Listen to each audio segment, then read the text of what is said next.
नमस्ते बच्चों, कैसे हैं आप सब। अब तक हम शब्द विचार में संज्ञा और सर्वनाम के बारे में पढ़ चुके हैं।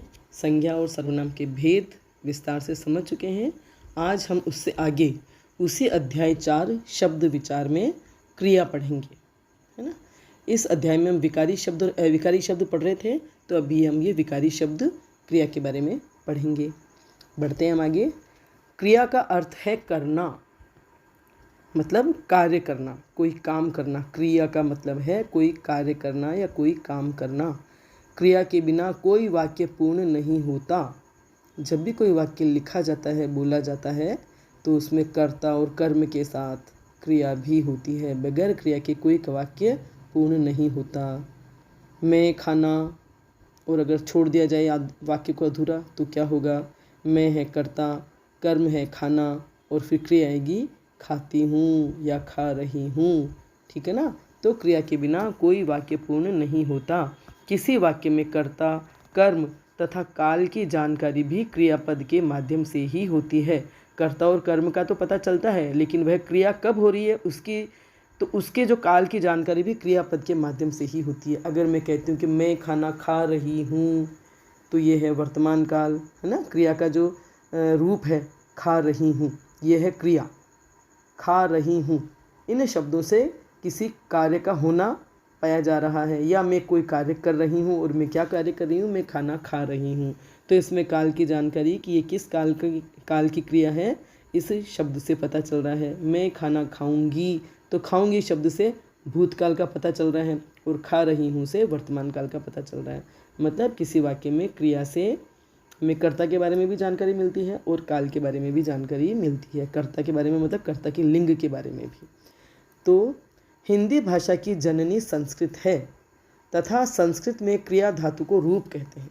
जो क्रिया हम हिंदी में जो कह रहे हैं, उसके रूप को धातु कहते हैं संस्कृत में। और उस धातु रूप में ही जब प्रत्यय लगता है ना, तब वह हिंदी में क्रिया मानी जाती है, या वह हिंदी में क्रिया कहलाती है। धातु हिंदी क्रियापदों का मूल रूप ही धातु है। क्रियापदों का जो मूल रूप है, जिससे क्रिया बनती है, उसे हम धातु कहते हैं। और धातु में ना जोड़ने से हिंदी के क्रियापद बनते हैं, और वो संस्कृत में धातु रूप कहलाते हैं। ये बात समझ में। जैसे पढ़, ये है धातु प्लस ना, इसमें प्रत्यय जुड़ गया है, ना प्रत्यय लग गया है, तो ये बन गया पढ़ना, और ये एक क्रिया हो गई है, ये क्रियापद हो गया है। उठ धातु में ना प्रत्यय जुड़ने से उठना, ये क्रिया हो गई है। खा धातु में ना प्रत्यय जुड़ने से खाना, है ना। चल धातु में ना प्रत्यय लगने से चलना। तो इस तरह से जो संस्कृत के धातु रूप होते हैं, उनमें ना प्रत्यय लगने से वो हिंदी के क्रिया बन जाते हैं। तो इसको हम किस रूप में परिभाषित कर सकते हैं क्रिया को, कि जिस शब्द से किसी कार्य के करने या होने का बोध होता है, उसे क्रिया कहते हैं। मतलब जब किसी वाक्य रचना को देखा जाता है, वाक्य को पढ़ा जाता है, तो उस वाक्य में जो शब्द उस वाक्य के अंदर किसी कार्य के करने या होने को दर्शाता है, कि कोई काम हो रहा है या कोई काम किया जा रहा है, तो जिस शब्द से इस काम का या कार्य का बोध होता है, वह शब्द क्रिया कहलाता है। यानी किसी वाक्य में प्रयुक्त वह शब्द जिसके द्वारा किसी कार्य का करना या होना पाया जाए, उसे क्रिया कहते हैं। और यह एक विकारी शब्द है, क्योंकि इसके रूप बदल जाते हैं। तो इस क्रिया का क्या अर्थ हुआ, काम करना, है ना। मूल धातु शब्द में ना प्रत्यय लगाने से क्रिया बनती है। जो धातु शब्द होता है, धातु रूप होता है, उसमें ना प्रत्यय लगते ही वह क्रिया बन जाता है। वाक्य में संज्ञा, सर्वनाम, लिंग, वचन, काल आदि के आधार पर क्रिया का रूप भी बदलता रहता है। संज्ञा बदली तो क्रिया बदल जाएगी, सर्वनाम बदला तो क्रिया बदल जाएगी, लिंग बदला तो क्रिया बदल जाएगी, और वचन बदला तो भी क्रिया बदल जाएगी, है ना। संज्ञा, लिंग पुल्लिंग होता है, स्त्रीलिंग होता है, एक वचन, बहुवचन, तो क्रिया के रूप बदल जाते हैं। ठीक है। जैसे विक्रम पढ़ रहा है, क्रिया के उदाहरण बता देती हूँ मैं कुछ। जैसे विक्रम पढ़ रहा है, तो इस वाक्य में क्या कार्य हो रहा है, पढ़ रहा है, पढ़ा जा रहा है। तो पढ़ने की जो क्रिया हो रही है, तो ये जो पद है, ये जो शब्द है पढ़ रहा है, ये क्रिया कहलाते हैं। शास्त्री जी भारत के प्रधानमंत्री थे, है ना। तो ये प्रधानमंत्री थे वे, तो यहाँ थे जो शब्द है वह क्रिया का रूप है। राकेश फुटबॉल खेल रहा है, तो ये खेलना जो क्रिया है, खेल रहा है, ये वर्तमान काल की क्रिया हुई और ये क्रिया हुई। राम पुस्तक पढ़ रहा है, लड़कियां गाना गा रही है, राम ने लक्ष्मण को पत्र लिखा। तो ये गाना, लिखना, पढ़ना, खेलना, ये सब क्रियापद कहलाते हैं, या इन सबको हम क्रिया कहते हैं। ठीक है, जैसे राकेश खेल रहा है, सुरेश खेल रहा है, इस वाक्य में कर्म कारक स्पष्ट रूप से नहीं है। सुरेश खेल रहा है, इस वाक्य में जैसे कर्म कारक है ना। अभी जैसे राकेश फुटबॉल खेल रहा है, तो फुटबॉल कर्म हो गया और खेल रहा है क्रिया है, लेकिन इसमें कर्म नहीं भी है फिर भी कर्म कारक उपस्थित है, क्योंकि सुरेश कोई ना कोई खेल खेल ही रहा है, अतः खेल रहा है इस वाक्य में क्रियापद है। समझ में आ गई क्रिया कि जिस शब्द से किसी कार्य के करने या होने का बोध होता है वह क्रिया कहलाती है। ठीक है, अब आगे बढ़ते हैं हम। क्रिया के भेद। क्रिया के भेद कर्म के आधार पर, संरचना के आधार पर और काल के आधार पर किए गए हैं। तो हम सबसे पहले पढ़ेंगे कर्म के आधार पर। ये जो बनी हुई है सारणी कि कर्म के आधार पर कितने भेद होते हैं, संरचना के आधार पर कितने भेद होते हैं और काल के आधार पर कितने भेद होते हैं। कर्म के आधार पर 2 भेद होते हैं, सकर्मक क्रिया और अकर्मक क्रिया। ठीक है, फिर इधर अकर्मक क्रिया के भी 2 भेद होते हैं, एक कर्मक और द्विकर्मक। नहीं, अकर्मक नहीं, सकर्मक क्रिया के होते हैं, एक कर्मक और द्विकर्मक। ठीक है, फिर संरचना के आधार पर होते हैं संयुक्त क्रिया, नाम धातु क्रिया, प्रेरणार्थक क्रिया, पूर्वकालिक क्रिया और कृदंत क्रिया। और काल के आधार पर भूतकालिक क्रिया, वर्तमानकालिक क्रिया और भविष्यकालिक क्रिया। ठीक है, अब इनको हम विस्तार से पढ़ेंगे। कर्म के आधार पर क्रिया शब्द का फल किस पर पड़ रहा है, मतलब जो क्रिया की हो रही है उसका फल किस पर पड़ रहा है, वह क्रिया किसे प्रभावित कर रही है, इस आधार पर किया जाने वाला जो भेद है वह कर्म के आधार पर क्रिया के भेद के अंतर्गत आता है। इस आधार पर जो भेद किया जाता है कि क्रिया रूपी व्यापार का फल किस पर पड़ता है, या क्रिया रूपी व्यापार का फल जिस शब्द पर पड़ता है वह कर्म कहलाता है। और इस आधार पर जो भेद किया जाता है वह कर्म के आधार पर क्रिया के भेद के अंतर्गत आता है। इस आधार पर क्रिया के 2 प्रमुख भेद हैं, सकर्मक क्रिया और अकर्मक क्रिया। क्रिया का फल किस पर पड़ रहा है, जैसे मैं खाना खाती हूँ, तो ये जो खाती हूँ क्रिया का फल किस पर पड़ रहा है, खाना। खाना इस कर्म पर पड़ रहा है, तो इस आधार पर यहाँ हुई कि ये कर्म के आधार पर भेद हुआ कि ये क्रिया सकर्मक है या अकर्मक है ना। तो ये सकर्मक क्रिया, क्योंकि यहाँ पर कर्म सहित क्रिया है। सकर्मक क्रिया किसे कहते हैं, सकर्मक, स मने सहित और कर्मक मने कर्म के साथ, है ना। तो सकर्मक का अर्थ हो गया कर्म के साथ, स मने सहित और कर्मक मने कर्म, तो स मने सहित यानी साथ, कर्म के साथ। तो जब वाक्य में कर्ता और क्रिया के साथ कर्म भी होता है तो उसे कहा जाता है सकर्मक क्रिया। जैसे मैं खाना खाती हूँ या मैं खाना खा रही हूँ, तो जो खाने की क्रिया है उसका फल पड़ रहा है खाना पर, तो वो खाना हो गया कर्म। तो जिस क्रिया का फल कर्ता को छोड़कर कर्म पर पड़े वह सकर्मक क्रिया कहलाती है। यानी वे क्रियाएं जिनके साथ कर्म का होना जरूरी होता है, बिना कर्म के वाक्य का संपूर्ण भाव प्रकट नहीं होता है। मैं खाती हूँ, अब ऐसे इससे स्पष्ट नहीं होता कि यार मैं खाती हूँ, क्या खाती हूँ। अगर मैंने खाना लिख दिया, फल लिख दिया, आम लिख दिया, केला लिख दिया, तो उस वाक्य का पूरा भाव प्रकट हो जाता है। इसलिए कर्म क्रिया के साथ कर्म का होना जरूरी होता है सकर्म क्रिया में। जैसे बच्चा चित्र बना रहा है या गीता सितार बजा रही है, तो ये होगी सकर्म क्रिया, क्योंकि यहाँ क्रिया के व्यापार का फल चित्र पर पड़ रहा है। तो बच्चा चित्र बना रहा है, तो इस वाक्य में चित्र कर्म हो गया और बना रहा है क्रिया, तो यहाँ हो गई ये सकर्म क्रिया। गीता सितार बजा रही है क्रिया हो गई और इसका फल पड़ रहा है सितार पर, तो सितार हो, तो ये हो गया, ये वाक्य में सकर्म क्रिया हो गई। अब यदि हम प्रश्न किया जाए कि बच्चा क्या बना रहा है, तो उत्तर होगा चित्र, तथा गीता क्या बजा रही है, तो उत्तर होगा सितार। तो इस तरह से हम प्रश्न पूछते हैं तो उससे उस वाक्य में कर्म का पता हमें चल जाता है। अगर आप सोचो कि कर्म कैसे पता चले या कर्म किसे कहते हैं, जब हम कारक पढ़ेंगे तब आप ये समझेंगे कर्ता कर्म वगैरह। लेकिन अभी वाक्य में कर्म का पता चल करने के लिए अगर हम प्रश्न पूछते हैं कि भी जो भी क्रिया की जा रही है वह क्रिया क्या हो रही है ना, तो उस क्रिया के बारे में पूछेंगे तो कर्म अपने आप सामने आ जाएगा। बच्चा चित्र बना रहा है और हमने पूछा बच्चा क्या बना रहा है, क्या काम कर रहा है या क्या क्रिया हो रही है, तो वो चित्र बना रहा है, तो ये जो चित्र बनाना है ये कर्म हो गया। गीता सितार बजा रही है, गीता क्या बजा रही है, मतलब क्या क्रिया कर रही है वो, तो बजा रही है और क्या बजा रही है, सितार बजा रही है, तो ये सितार हो गया कर्म। आई बात समझ में। महेश पत्र लिखता है या रवि ने आम खरीदे, तो ये जो लिखने की क्रिया है, खरीदने की क्रिया है, इनका फल किस पर पड़ रहा है? पत्र पर और आम पर। तो ये हो गए कर्म और इसे कहते हैं सकर्मक क्रिया। मतलब जब वाक्य में क्रिया कर्म के साथ होता है या कर्म सहित होता है वह कहलाती है सकर्मक क्रिया। और सकर्मक क्रिया के भी दो भेद हैं, एक कर्मक क्रिया और द्विकर्मक क्रिया। एक कर्मक मतलब वाक्य में क्रिया के साथ एक कर्म होता है तो वो कहलाती है एक कर्मक क्रिया, और जब उसके साथ दो क्रियाएं होती है तो कहलाती है द्विकर्मक क्रिया। तो जिस वाक्य में एक कर्मक क्रिया किसे कहते हैं? जिस वाक्य में क्रिया के साथ एक कर्म प्रयुक्त हो उसे एक कर्मक क्रिया कहते हैं। जैसे माँ पढ़ रही है, तो यहाँ माँ के द्वारा एक ही काम हो रहा है, पढ़ना। तो यहाँ एक कर्म हुआ पढ़ना, तो ये हुई एक कर्मक क्रिया कि माँ पढ़ रही है। माँ, तो यहाँ एक कर्मक क्रिया हुई क्योंकि क्रिया है रही है और पढ़ रही है ना, माँ पढ़ रही है। अगली है, दूसरी है द्विकर्मक क्रिया। जिस वाक्य में क्रिया के साथ दो कर्म प्रयुक्त हो उसे द्विकर्मक क्रिया कहते हैं।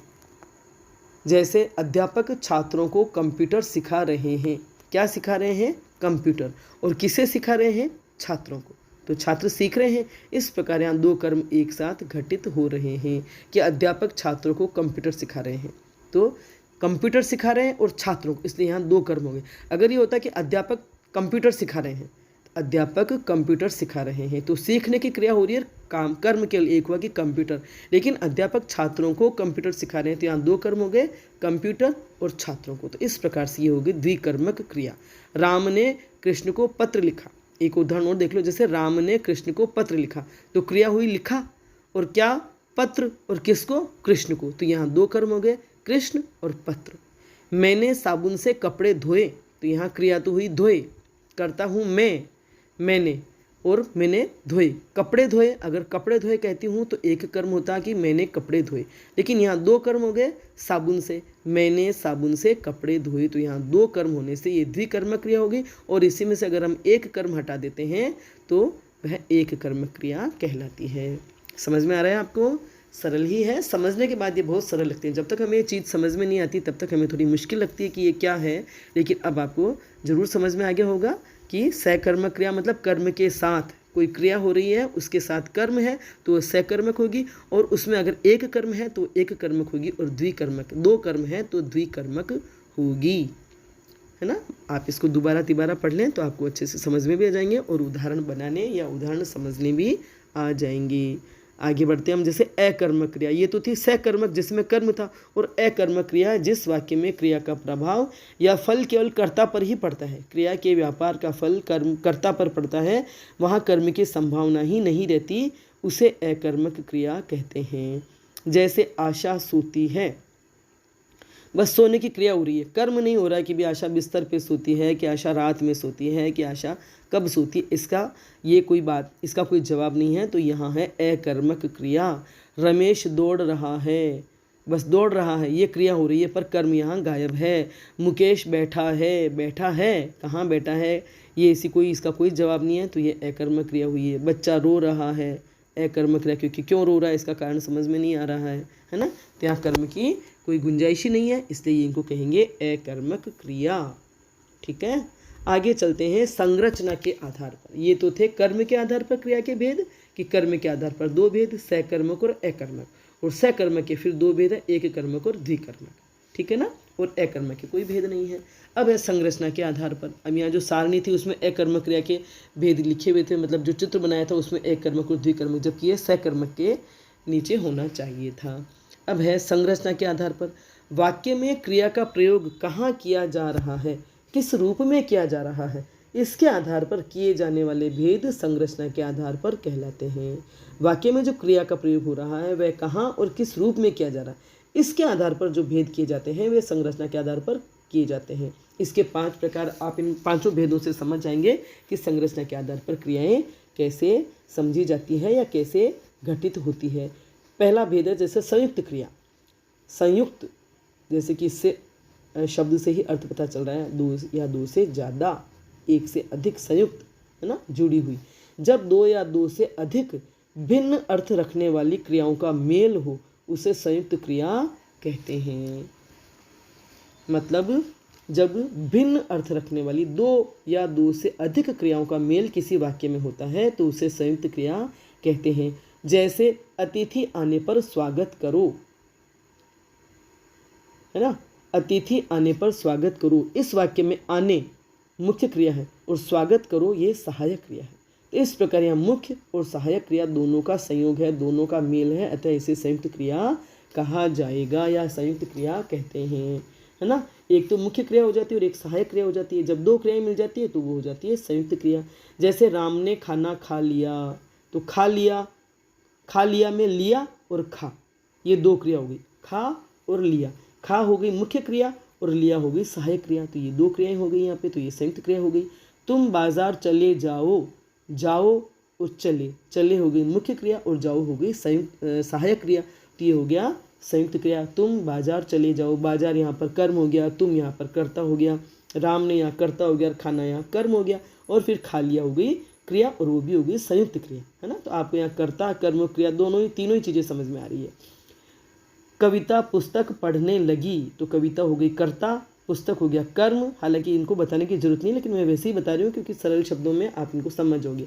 पुस्तक पढ़ने लगी, तो लगी हुई सहायक क्रिया और पढ़ने हो गई मुख्य क्रिया। जो मुख्य कार्य है, मुख्य क्रिया है, वह तो हो जाती है मुख्य, है ना, और जो उसके साथ सहायता करती है उस क्रिया को पूरा करने में, वो कहलाती है सहायक क्रिया।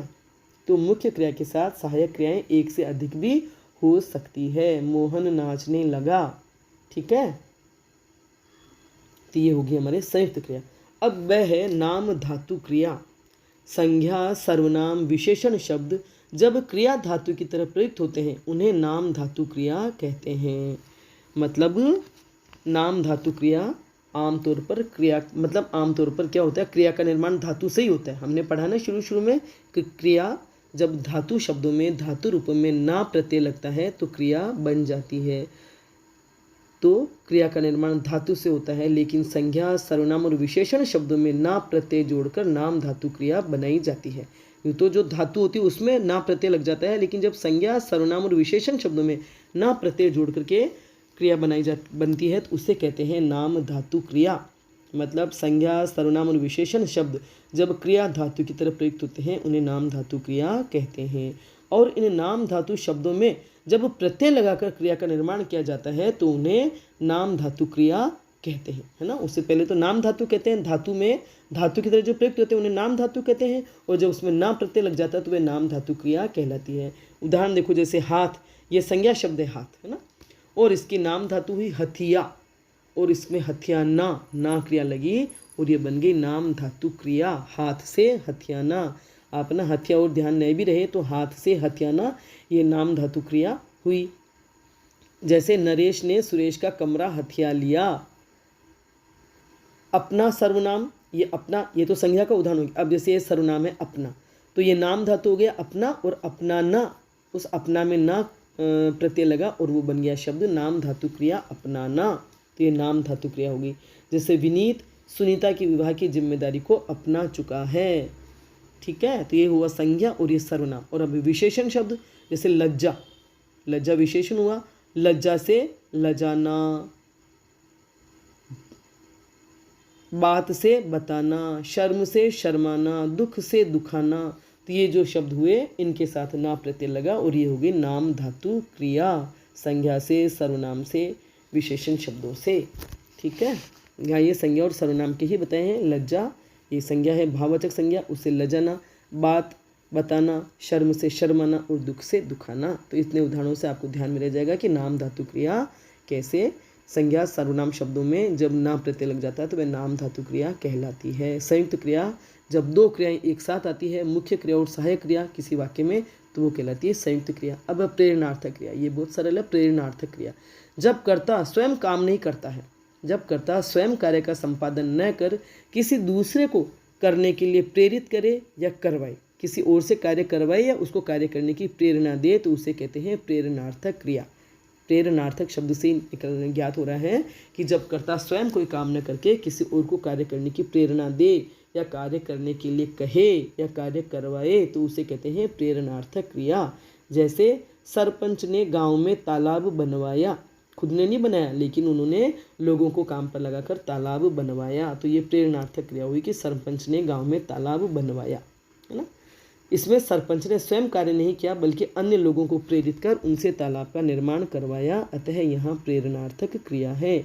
माँ ने पुत्र से पत्र लिखवाया, स्वयं ने पत्र नहीं लिखा, अपने पुत्र को कहे कि पत्र लिखवाया, तो ये होगी प्रेरणार्थक क्रिया। माँ ने पुत्र को प्रेरित किया कि भी पत्र लिखो, उसने पत्र लिखा तो माँ ने पुत्र से पत्र लिखवाया। अध्यापक बच्चे से पाठ पढ़वाते हैं, है ना, तो बच्चों को प्रेरित करके पाठ पढ़वाते हैं, तो ये प्रेरणार्थक क्रिया हो गई।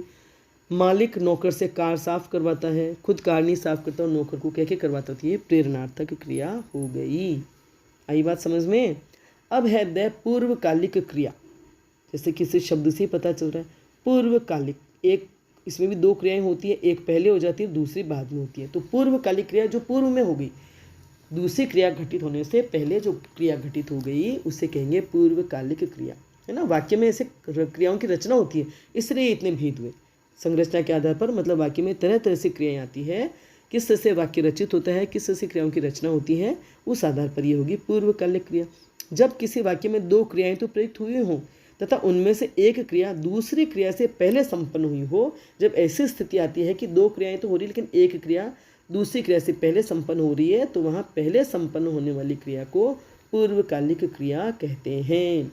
इन क्रियाओं पर लिंग, वचन, पुरुष, काल आदि का कोई प्रभाव नहीं पड़ता। ये अव्यय तथा क्रिया विशेषण के रूप में भी प्रयुक्त होती है, अव्यय के रूप में प्रयुक्त होती है क्योंकि इन पर लिंग, वचन, पुरुष कुछ भी बदल जाए उसका प्रभाव नहीं पड़ता। मूल धातु में, और ये क्रियाएं कैसे बनती पूर्वकालिक, जो मूल धातु होती है उसमें कर लगाने से सामान्य क्रिया को पूर्वकालिक क्रिया का रूप दिया जा सकता है। अब आप जैसे उदाहरण पढ़ोगे, बलवीर खेल कर पढ़ने लगेगा। एक तो होता है धातु में ना लगने से क्रिया बनती है, और यहाँ पूर्वकालिक क्रिया है ना, तो उस धातु रूप में कर शब्द लगाया जाता है, तो इससे वो क्रिया पहले की हो जाती है, उसके बाद एक दूसरी क्रिया घटती है। बलवीर खेल कर पढ़ने लगेगा, तो पढ़ने बैठेगा, तो पढ़ने बैठेगा ये बाद में होगी क्रिया, और पहले क्या होगी खेल कर, तो ये पूर्वकालिक क्रिया होगी कि बलवीर खेल कर पढ़ने बैठेगा। तो पहले घटने वाली क्रिया क्या है, पहले होने वाली क्रिया खेल कर, और पढ़ने बैठेगा तो दूसरी क्रिया है पढ़ने बैठेगा, और पहली क्रिया है खेल कर, तो ये होगी पूर्वकालिक क्रिया।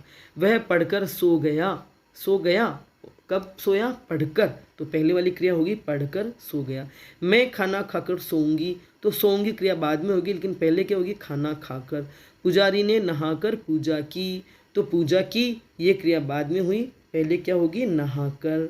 खिलाड़ी खेलकर बैठ गए, तो खेलकर। लड़कियां पुस्तक पढ़कर जाएंगी, तो पढ़कर, ये होगी पूर्वकालिक क्रियाएं। ठीक है, ये उदाहरण मैं एक्स्ट्रा इसलिए बता रही हूँ ताकि आपको और अच्छे से समझ में आ जाए। व्याकरण में एक एक दो दो उदाहरण हैं, आपको दो तीन उदाहरण और एक्स्ट्रा बता दिए, है ना। इन वाक्यों में खेल कर, खेल जो है मूल धातु उसमें कर लगाकर, पढ़कर, पढ़ जो मूल धातु है उसमें कर लगाकर, और ऐसी जो मैंने उदाहरण बताए उन सब में कर लगा करके, जैसे नहाकर, खाकर, खेलकर, पढ़कर, तो पढ़, खेल, खा, नहा, इनमें कर लगाने से वह पूर्वकालिक क्रिया बन जाएगी। पूर्वकालिक क्रिया का एक रूप तात्कालिक क्रिया भी है, जैसा कि इस शब्द से अर्थ निकल रहा है। हमारी हिंदी में चाहे व्याकरण पढ़ो, कुछ भी पढ़ो आप, शब्दों के टुकड़े करके या शब्दों के अर्थ जानने की कोशिश करके आप जो भी विषय पढ़ रहे हैं उस विषय में मतलब आपको आधा तो ऐसी समझ में आएगी जब शब्द का अर्थ करने का प्रयास करेंगे। अब जैसे इसमें पूर्वकालिक, प्रेरणार्थक, तात्कालिक, तो कभी आपकी पढ़ाई न भी हो पाए, आज आपने पढ़ा है आगे कभी अचानक न पढ़ पाए, कभी कोई प्रश्न पूछ ले या एग्ज़ाम में आ जाए और आप नहीं भी पढ़ पाए, तो इन शब्दों का अर्थ करके आप उनका मतलब शब्दों के अर्थ से आप उनकी परिभाषा लिख सकती हैं और उदाहरण भी लिख सकती हैं। पूर्वकालिक क्रिया का एक रूप तात्कालिक क्रिया भी है। इसमें एक क्रिया के समाप्त होते ही तत्काल दूसरी क्रिया घटित होती है और धातु प्लस ते, एक तो होती है कर लगाकर, एक है धातु प्लस ते मतलब धातु में ते लगाकर इस क्रियापद का निर्माण होता है। जैसे पुलिस के आते ही चोर भाग गया, तो पुलिस के आते ही चोर भाग गया, पुलिस आई और तत्काल चोर भाग गया, तो तात्कालिक क्रिया हुई, है ना। वह खाना खाते ही खेलने चली गई, खाना खाया और निकल गई खेलने के लिए, तो वह खाना खाते ही खेलने चली गई या वह खाना खाते ही खेलने चला गया, है ना। वह नहाते ही पढ़ने बैठ गया, तो ऐसे तात्कालिक क्रिया एक क्रिया हुई और तत्काल उसके बाद दूसरी क्रिया हो गई, तो इसको कहते हैं तात्कालिक क्रिया। और उनमें ते लगता है, धातु रूप में ते जो शब्दांश है वह लग जाता है और इससे इस तात्कालिक क्रिया का निर्माण होता है और ये तात्कालिक क्रिया पूर्वकालिक क्रिया का ही एक रूप है। ठीक है, आज इतना ही बहुत है। आपको इतना अच्छे से समझ में आ जाए और दिमाग में रह जाए तो इतना ही बहुत है। हृदयंगम हो जाए तो इसके बाद में हम आगे कृदंत क्रिया पढ़ेंगे और बाकी और विशेषण वगैरह भी उसके बाद ही पढ़ेंगे। तो आपको वीडियो समझ में आया हो, पसंद आया हो तो लाइक करें, अपने दोस्तों के साथ शेयर करें, मेरे चैनल को सब्सक्राइब करें और बेल आइकन भी अवश्य टच करें ताकि जब भी मैं वीडियो बनाऊंगी उसकी सूचना आपको तत्काल मिल जाएगी। धन्यवाद।